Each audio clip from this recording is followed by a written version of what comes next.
Biz dasturimizning avvalgi sonida noto'g'ri qilingan ukol sababli vafot etgan kelin haqidagi lavhani efirga bergan edik. Bugun esa biz marhumaning xonadonida bo'lib, voqea tafsilotlarini o'rgandik.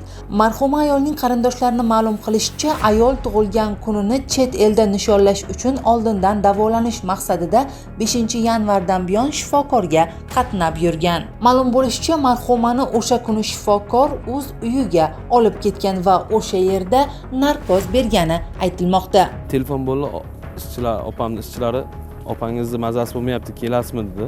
Opamni ko'rsam, opamni yuragi tez uryapti. Slishim tez uryapti. Men tashqariga chiqdim, asli doktor raqamdan chiqdi. O'ynaga shu men ginekologman degan. Ukolni kim qildi dedim.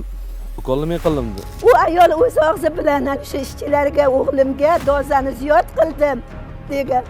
Men hozir shuni surishtiryapman, u ayolni umuman dokumenti yo'q, qanaqangidir faqat emchish degan firmasi bor ekan. Qayerdan u ayol bu yerga kelgan? Qayerdan narkoz topib, meni qizimga narkozni topgan?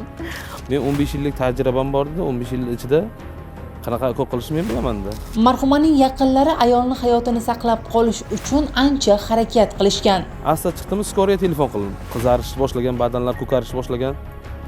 Sun'iy nafas berdim. Yurakni ishchilaridan, o'zimizning ishchilardan bittasi yurakni massaj qilish boshladi. Hushni ketib qolgan ekan kirsam. Massaj beryapmiz, natija bo'lmayapti, til tortyapti desam, til tortgan emas, til yumshoq turibdi.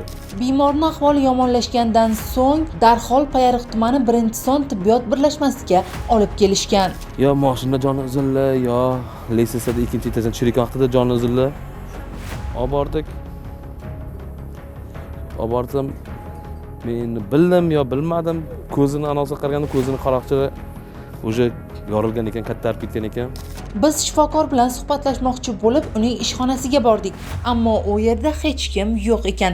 Shifokorni topishning imkoni bo'lmadi. 3 ta farzandi orqasida chirillab yotibdi. Hozir hech narsa kerak emas, bizlarga ona kerak deyapti. Ushbu holat bo'yicha Samarqand viloyat prokuraturasi matbuot kotibi rasmiy izoh berdi. Joriy yilning 12-yanvar kuni Samarqand viloyati Payariq tumanida 1992-yilda tug'ilgan ayol vafot etganligi holati yuzasidan prokuratura tomonidan tergovga qadar tekshiruv harakatlari olib borilmoqda. Marhumaning o'lim sabablarini aniqlash maqsadida sud tibbiyot ekspertizasi tayinlangan.